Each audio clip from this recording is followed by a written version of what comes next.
만일 죽은 자들이 도무지 다시 살아나지 못하면 죽은 자들을 위하여 세례를 받는 자들이 무엇을 하겠느냐? 어찌하여 그들을 위하여 세례를 받느냐? 또 어찌하여 우리가 언제나 위험을 무릅쓰리요? 형제들아, 내가 그리스도 예수 우리 주 안에서 가진 바 너희에 대한 나의 사랑을 두고 단언하노니 나는 날마다 죽노라. 내가 사람의 방법으로 에베소에서 맹수와 더불어 싸웠다면 내게 무슨 유익이 있으리요? 죽은 자가 다시 살아나지 못한다면 내일 죽을 터이니 먹고 마시자 하리라. 속지 말라. 악한 동무들은 선한 행실을 더럽히나니 깨어 의를 행하고 죄를 짓지 말라. 하나님을 알지 못하는 자가 있기로 내가 너희를 부끄럽게 하기 위하여 말하노라. 아멘. 내 생명을 걸어야 합니다 라고 하는 말씀의 제목을 함께 말씀을 나눠보려고 합니다. 18세기에 보헤미아의 기독교 복음주의자 모라비안의 지도자였던 진젠도르프라는 사람이 있습니다. 백작인데 이 사람은 자신이 가진 사회적 지위, 특권을 모두 버리고 이 복음을 전하기 위해서 맨발로 거리로 나갔던 사람입니다. 그 친구들이 그래서 그에게 물었어요. 자네의 야망은 도대체 뭔가? 진젠도르프에게 물었답니다. 그럴 때 그가 아주 단호하게 이렇게 대답했다고 그래요. 내 야망은 오직 그리스도뿐, 오직 그분뿐이라네 라고 진젠도르프가 그렇게 얘기했다고 합니다. 그러니까 자기는 오직 예수님만이 나의 야망이고 그분만이 나의 야망이다 라고 대답한 거예요. 오직 자기는 예수님밖에 모른다 라고 얘기하는 거예요. 우리가 성 어거스틴 그러면 참회록을 쓴 분으로 굉장히 유명하잖아요. 이 성 어거스틴이 어느 날 밤에 깊은 밤에 성경을 묵상하다가 잠이 들었답니다. 꿈속에도 주의 천사가 나타나서 이 어거스틴에게 물었어요. 그대는 무엇을 원하는가? 만약 여러분들에게 천사가 나타나서 무엇을 원하는가? 그럼 여러분 뭐라 하겠어요? 1억이요? 10억이요?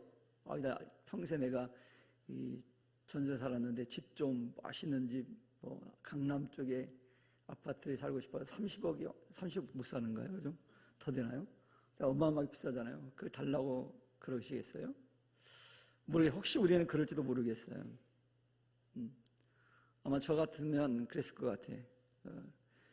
천사가 그대는 무엇을 원하는가 했을 때 5층 사진하고 좀 빚을 졌는데 그 좀 갚아주십시오. 그랬을지 모르겠어요. 아무튼 성 어거스틴이 그렇게 물었을 때 어거스틴이 꿈속에서 꿈속에서도 그런 얘기를 했다고 합니다. 저는 아무것도 원하지 않습니다. 오직 주님밖에는요 라고 대답했다고 합니다. 심지어는 꿈속에서도 그는 주님만 원했다는 거예요. 그리고 에콰도르의 강가에 젊은 피를 뿌렸던 선교사가 있는데 짐 엘리엇 선교사가 이런 간증을 했다고 합니다. 결코 놓치지 말아야 할 영원한 것을 얻기 위해서 언젠가는 놓아버릴 수밖에 없는 것을 버리는 자는 결코 어리석은 자가 아니다 라고 얘기했다고 합니다. 영원한 것을 얻기 위해서 그걸 놓치지 말고 그 영원한 것을 얻기 위해서 언젠가는 놓아버릴 것들을 버리는 자는 결코 어리석은 자가 아니라는 거예요. 이 말씀을 전하면서 저는 이 젊은 부자가 생각이 났어요. 젊은 부자는 어땠어요? 언젠가는 놓아버릴 수밖에 없는 것을 못 버려서 어리석은 선택을 하잖아요. 성경에 주님 말씀하기를 재물이 많은 연고로 근심하며 돌아갔대요. 그게 뭐겠어요? 언젠가는 놓아버릴 수밖에 없는 것을 못 버린 거잖아요. 그래서 그걸 못 버렸기 때문에 천국을 소유하지 못하는 어리석은 자로 평생 성경에 기록되어 있어요. 또 예수님의 비유 가운데 이런 비유도 있습니다. 어떤 사람이 밭에 가서 막 일하다 보니까 뭘 발견했어요? 보석 상자를 발견했어요. 어마어마한 보수상자를 발견했어요. 그래서 이 사람이 다시 덮고 집에 가가지고 어떻게 했어요? 다 팔았어요. 차도 팔고 논도 팔고 집도 팔고 다 팔았어요. 뭐 명품 가방도 팔고 다 팔았어요. 명품 가방은 비싸더라고요. 그렇죠? 뭐 여러분 드라마에 그 했잖아요. 뭐 김부장이요? 그 있었잖아요. 나는 잘 못 봤는데 마지막 한번 제가 봐봤어요. 이렇게 김부장이 명품 가방 들고 다녔잖아요. 나중에 되게 다 팔잖아요. 아무튼 다 팔았어요. 팔아가지고 뭐 샀어요? 그 밭을 샀대잖아요. 왜? 그게 훨씬 더 가치 있는 거니까 그걸 판 거거든요. 여러분, 짐 엘리엇이 그 얘기를 한 거예요. 그래서 내가 정말로 얻지 말아야 될 영원한 것을 얻기 위해서 언젠가는 놓아버릴 수밖에 없는 것을 버리는 자는 어리석은 자가 아니라는 거예요. 세상 사람들은 어리석은 자라고 말할지 모르지만 정말 그 사람이 어리석은 자가 아니라는 거예요. 여러분, 세상은 그 어떤 것도 우리에게 온전한 만족을 줍니까? 그럴 수 없거든요. 우리는 뭔가 얻으면 또 갖고 싶어요. 그렇잖아요. 아파트도 처음에는 우리 가족만 좀 살았으면 좋겠다라고 해서 뭐 방 3칸에 화장실 하나면 충분해. 근데 좀 지나면 이제 자녀들이 크면 뭐 어떻게 생각해요? 아유, 좀 아쉽다. 뭐가 아쉬워요? 화장실이 2개 있었으면 좋았을 텐데. 만족 못 하거든요. 그 화장실 2개면 만족할까요? 손님이 왔을 때 또 하나 있었으면 좋겠다. 뭐 이렇게 생각하거든요. 그러니까 만족을 잘 못해요. 그래서 이 전도서 기자가 아주 명확하게 얘기했어요. 저도 1장 8절에 보니까 그러니까 이런 얘기를 했습니다. 모든 만물이 피곤하다는 것을 사람이 말로 다 말할 수 없나니 눈은 보아도 족함이 없고. 뭐라고요? 족함이 없대요. 만족하지 못한대요. 그럼에도 귀는 들어도 가득 차지 아니하다. 절대 만족을 안 한다는 거예요. 만족할 수 없다는 거죠. 이 사도 바울은 그래서 이 진리를 깨달았어요. 그래서 그가 빌립보서 3장 8절 9절에서 아주 유명한 그 고백을 남기잖아요. 뭐라고 얘기합니까? 모든 것을 해로 여긴대요. 그래서 모든 것을 해로 여기면 내 주 그리스도 예수를 아는 지식이 가장 고상하기 때문이라고 그랬어요. 그러니까 예수님하고 다른 거 비교 대상이 안 된다는 거예요. 모든 것을 해로 여길 수 있었던 이유가 뭐냐면 내가 예수 그리스도를 아는 것이다. 이 지식만큼 고상한 것이 없기 때문에 다른 건 다 기타의 모든 것은 배설물로 여길 수 있다는 거예요. 배설물처럼 여기는 거예요. 여러분 배설물 여러분 좋아합니까? 막 냄새나 싫잖아요. 지나가도. 이게 배설물이거든요. 동남아 가면 나라들이 배수구 시설이 잘 안 돼 있어서 하수구 시설이 잘 안 돼가지고 지나가면 무지하게 냄새가 심합니다. 여러분 그런 데가 살라고 그러면 사시겠어요? 뭐 선교사적인 사명을 가지면 살겠죠. 나머지 분들은 거기 오래 살려면 못 살 거예요. 제가 11월에 그 선교에서 그 선교사 훈련을 시키고 수료식을 하는데 갔었는데 거기 가까운 호텔이 있어요. 그 호텔의 장점은 쇼핑몰이 옆에 있다는 게 장점이에요. 제가 그것만 얘기하는 이유를 알겠죠. 나머지는 좋은 게 없는 호텔이에요. 습하고 냄새나고 시끄럽고 막 그런 호텔이에요. 그럼 뭐 조식이 좋냐? 또 그렇지도 않아요. 불평거리를 찾으려면 얼마든지 많은데 그냥 만족하고 선교 왔으니까 거기서 기거를 하는 거예요. 그리고 저렴하니까 또 중요한 거.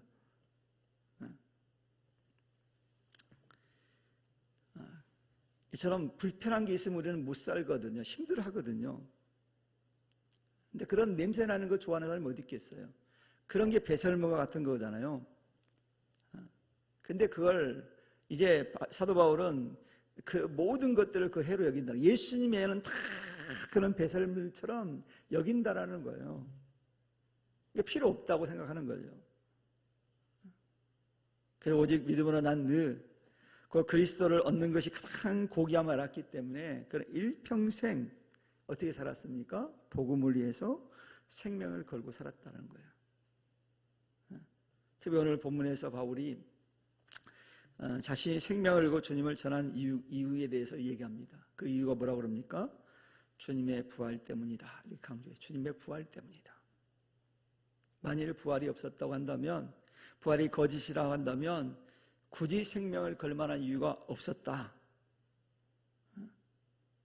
근데 부활이 있기 때문에, 그 확신을 가지고 있기 때문에 그런 위험을 무릅쓰고 날마다 죽으며 거짓 교리와 싸운다고 고백하고 있잖아요.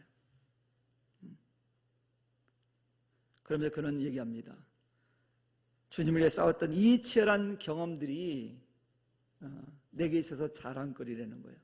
즉 복음을 위해서 헌신한 거, 복음을 위해 싸웠던 것이 정말 자랑할 만하다라고 얘기하는 거예요. 내가 열심히 교회 봉사하고 헌신한 것이 오늘날 말하면 이거 외에는 자랑할 게 없다는 거예요. 남들이 알아주지 않아도, 남들에게 칭찬받지 않아도 내가 주님을 위해 치열하게 싸웠던 것이 자랑거리다라고 그는 고백하고 있어요. 과연 우리는 주님을 위해서 얼마나 치열하게 싸웠는지 한번 생각해 봐야 됩니다. 그리고 오늘 본문 30절에 보면 언제나 위험이란 복음 사역 현장에서 닥쳐온 죽음의 위협과 시련을 뜻하고 있잖아요. 그래서 고린도후서 11장 23절에 27절에 보면 바울이 그런 얘기를 합니다. 자기는 옥에 갇히고 또 매도 맞고 파선당하기도 하고 강도 위험도 있었고 동족의 위험도 있었고 이런 수많은 고난을 겪었다는 걸 얘기하거든요. 그게 언제나 위험인 거예요. 이 복음의 사역 현장이 늘 위험이 도사리고 있었다는 거예요. 그런데도 그가 원망했다고요? 원망하지 않았다고요. 그가 그렇게 얘기하잖아요. 고린도후서 11장 30절에 보면 내가 부득불을 자랑할진대, 오히려 그게 자랑거리는 거예요. 주님 때문에 고난당하고 죽을 뻔한 위험도 만나고 매도 맞고 파선당하기도 하고 그랬는데 그게 자랑할 거리라는 거예요. 자랑거리. 그러면서 내가 약한 것을 자랑한다라고 얘기하고 있거든요. 즉 그 무슨 얘기입니까? 자기가 고난당하는 걸 훈장처럼 여겼다는 거예요. 그래서 여러분들이, 우리들이 예수 믿으면서 고난당하는 거는 내가 예수 믿는다는 증거이기도 하면서 뭐라는 거예요? 훈장이라는 훈장. 여러분이 내가 예수님 때문에 당하는 고난을 훈장이라고 여기면 우리 삶의 태도가 달라질 거예요. 훈장인 거예요, 훈장. 여러분들이 주님을 위해 일하는 것 때문에 사람들한테 욕을 먹을 때 이렇게 생각하십니다. 훈장 하나 받았다. 옆분들 한번 보세요. 그 사람들은 훈장 몇 개 받았나? 여러분 훈장이 있어요? 훈장 멋있잖아요. 제가 훈장 단 사람들 보니까 멋있더라고요. 이게 쫙 다는데, 걸고 다니는데 그 사람들 훈장 달고 어떤지 아세요? 목을 탁 펴고요. 기부스하고 막 얼마나 자랑스럽게 여긴지 몰라요. 근데 주님께서 우리 훈장 줬다. 이거보다 영예스러운 게 어디 있어요? 바울이 그 얘기를 하고 있는 거예요. 그래서 바울이 나는 날마다 죽는다라고 선언했잖아요. 이 얘기가 뭐겠습니까? 그의 삶이 매일 죽음의 문턱에 서 있는 것처럼 풍전등화와 같았다는 거예요. 늘 죽음의 얘기를 그가 경험하고 있는 거예요. 그런데 부활하신 주님이 그의 삶의 주인이었기 때문에 그는 절대로 결코 비굴해지거나 원망하지 않았다는 거예요. 그러니까 예수 믿는 사람은 원망이라는 것은 안 된다는 걸 바울을 통해서 우리가 배웁니다. 그러니까 원망거리 생기거든 예수 그리스도의 이름으로 강하게 물리쳐야 돼요.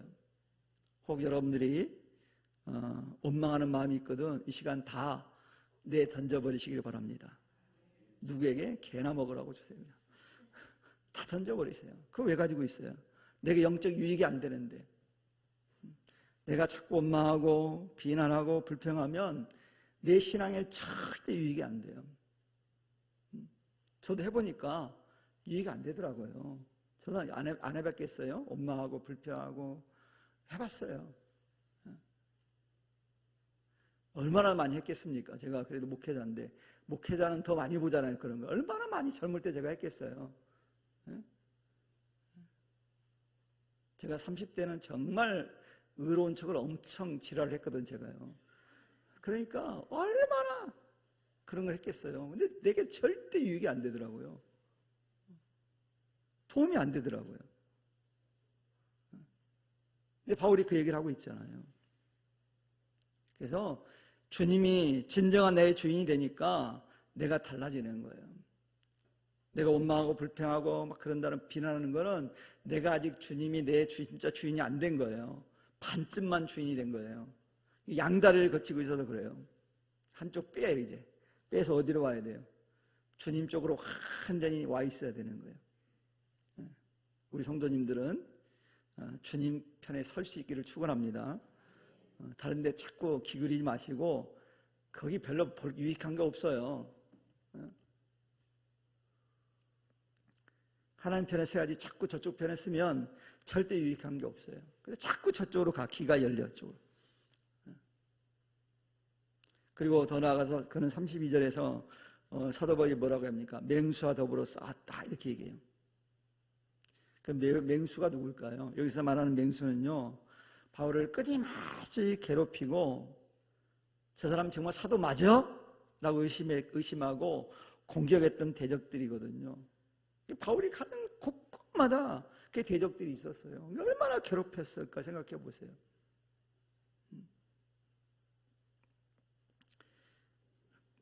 어디 단체든 꼭 그 반대파가 있잖아요. 꼭 괴롭히는 사람이 있거든요. 가는 곳마다 바울을 괴롭혔어요. 사실 복음 전파와 성도들을 양육하기에도 정말 벅찬 시간에 바울은 반대자들의 비난까지 감당해야 했으니 얼마나 힘들었겠습니까? 그런데 바울은 그런 상황조차도 기쁨으로 감당했다는 거예요. 왜요? 예수님이 그 안에 있었으니까. 바울이 이처럼 절대 굴하지 않고 기쁨으로 사역을 감당할 수 있었던 단 하나의 이유가 뭐겠어요? 예수님의 부활 때문이라는 거예요. 만약 예수님의 부활이 없었다면 세상 사람들의 삶의 방식이 훨씬 더 나을지 모를지 모르겠어요. 더 지혜롭다고 여길지도 모르겠어요. 그런데 여러분, 이사야 선지자가 분명하게 한 말씀이 있어요. 부활의 소망이 없는 자들의 모습에 대해서 이렇게 그가 정의를 내렸어요. 내일 죽으리니 먹고 마시자라고 그를 표현했어요.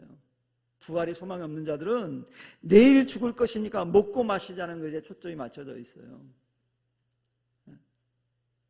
그러니까 성탄절이 돌아오면 부어라 마시라는 거예요. 모르니까. 성탄절이 부어라 마시라는 날 아니잖아요. 혹 이 중에서도 과거에 그런 사람이 있었을 거예요. 모르긴 몰라도 스스로 그냥 느끼세요. 그래서 성탄절이 데이트하는 날이고 뭐 이런 날로 생각하는 사람들이 있거든요. 성탄절이 그런 날이에요? 그런 날 아니잖아요. 이 땅에 낮고 천한 인간의 모습을 입고 오셔서 우리를 구원하시기 위해서 십자가에 피 흘리기 위해서 오신 날이거든요.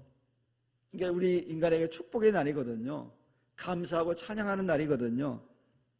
그런데 세상은 그냥 내일 죽을 것이니까 실컷 먹고 마시자에 초점을 맞추는 거예요. 왜요? 그는 미래에 확신이 없잖아요. 그러다 보니까 현재의 쾌락에 집중하고자 먹고 죽자라는 식의 삶인 거예요. 그래서 우리 이런 말 있잖아요. 먹고 죽은 귀신은 때깔도 좋다. 먹는 거 얼마나 사람들이 좋아합니까? 사람이요, 며칠만 굶겨보세요. 사람들이 악해집니다. 악이 생겨요. 그래서 막 잘 줘야 돼요. 제가 지금 많이 이제 성숙해져가지고, 안 그런데 예전에 우리 집사람 여기 있지만 주일날 이 사람이 아침에 밥을 빨리 해주면 좋겠는데 안 해줘. 막 그거 설교하고 준비해야 되는데 막 안 해줄 때가 있었어요. 그럼 제가 막 나중에 제가 뭐 힘도 못해요. 제가 스스로 해서 먹었는데 막 짜증이 막 이렇게 올라오는 거예요. 목사가 주일날 설교하러 가야 되는데 막 짜증이 막 이렇게 올라와가지고 저놈의 속으로 뭐 XX가 좀 밥 좀 해주고 뭐 해주지 막 저 사람 몰라. 지금 얘기했는데 고백하는 거예요. 근데 속으로 했다는 거, 속으로 겉으로 못하고 막 그랬던 적이 있어요. 언제요? 30대 때, 30대 때. 그만큼 먹는 거에 사람은 굉장히 예민해요. 집사님 그렇죠. 잘해주세요, 권사님. 밥 꼬박 때때 밥을 잘해줘. 못 차려주면 미리 만들어 놓고 오셔야 돼. 다 만들어. 근데 김홍희 집사님 잘 해드시더라고 혼자. 젠주학 제가 이랬어야 되는데 요즘은 제가 그러는데 과거에는 그랬어요. 막 왜 해주는 걸 기다렸는지 모르겠어요. 안 해주면 그냥 해 먹으면 되는데 바보스럽게 먹는 게 냉장고 열면 다 있는데. 여러분들이 여성들은 그래서 냉장고 문을 열면 아내의 마음만 보이게 해주면 돼요. 해 먹을 수 있게만 해주면 요즘 이제 나이 먹은 남자들은 하도 당해와가지고 스스로 해 먹는 거구나 그 열어보고 해 먹거든요. 아무튼 이 현재 쾌락만 집중하는 이유가 바로 미래의 소망이 없기 때문에 그러거든요. 그래서 현재의 고난을 여기지 않고 사도 바울은 오히려 어떻게 했어요? 즐거움으로 승화를 시켰거든요. 이게 달랐어요. 그 이유가 뭐라고요? 부활의 신앙을 가지고 있었기 때문이라는 거예요. 그래서 부활 신앙은 우리를 매일 영적 긴장 속에 살게 할 뿐만 아니라 경건한 삶으로 우리를 인도합니다. 그 반면에 부활 신앙이 없으면요 나태와 타락으로 흐르기 쉬워요. 여러분 운전자가 긴장해서 교통법규를 잘 지키는 것이 당시에는 불편해 보일 수 있어요. 한 대도 없는데 빨간불이라고 서 있어야 되잖아요. 금방 없으면 가도 될 것 같은데 불편하잖아요. 그런데 여러분 그것이 불편해 보일지 당장은 불편해 보일지 모르지만 결국 사고를 막는 안전을 보장하는 거예요. 왜? 습관화되어 있으니까. 그런데 사람 없으면 신호가 빨간불에 막 지나다니는 사람은요 언젠가는 사고를 해요. 크게 나거든요. 그래서 법규를 무시하며 지나가는 운전자가 당장은 편하기 때문에 지혜로워 보일 수도 있어요. 근데 결정적인 순간에 큰 사고를 겪는 거거든요. 그런 이치와 같아요. 그래서 부활신앙을 가지면 긴장 속에 살기 때문에 걱정 안 해도 되는 거예요. 지금 당장은 불편해 보이지만 큰 보상이 있거든요.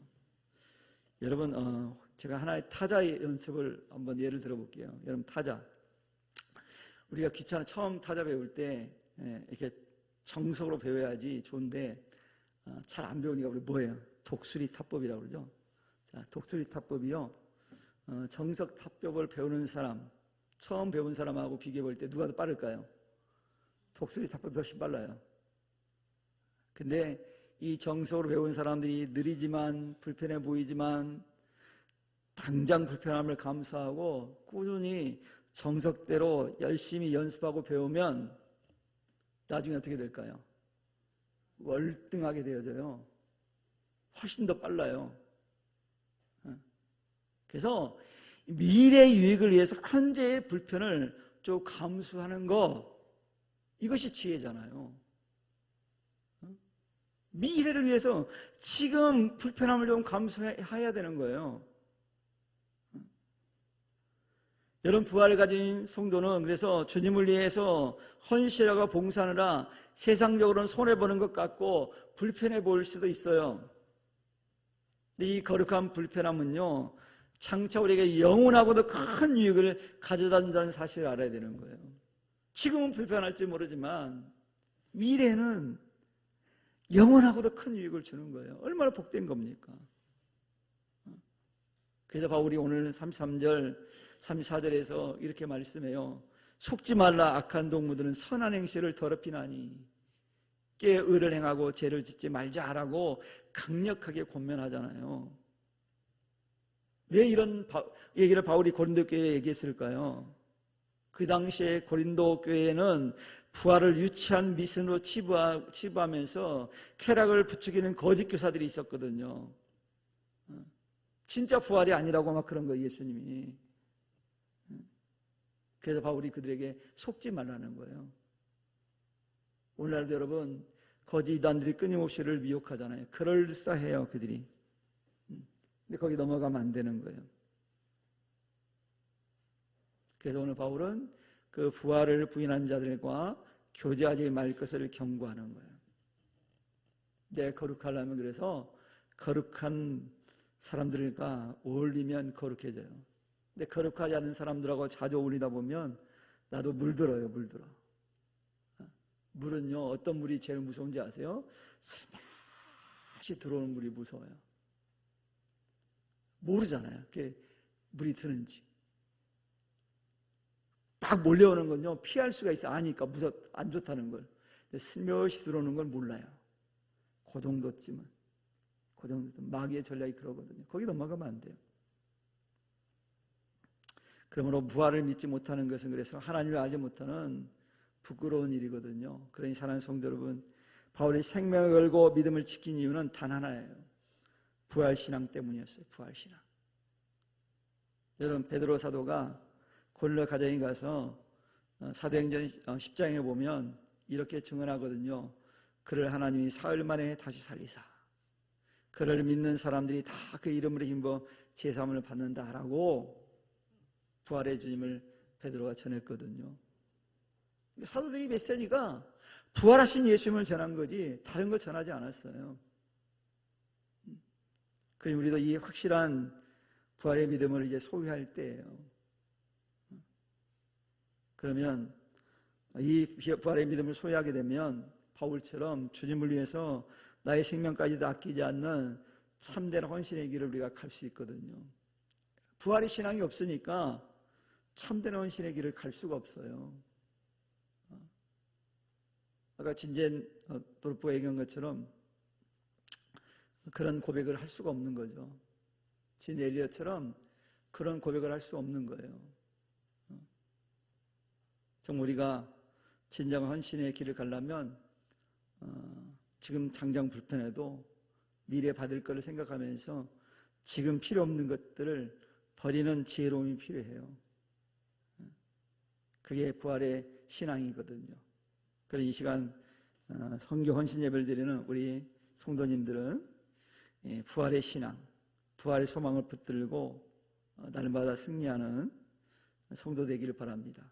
그리고 우리 성도님과 제가 정말 부활의 신앙 안에서 멋지게 이 세상을 살아낼 수 있는, 멋지게 승리할 수 있는 저와 여러분이 될 수 있기를 주님의 이름으로 간절히 축원합니다. 기도합니다. 하나님 감사합니다.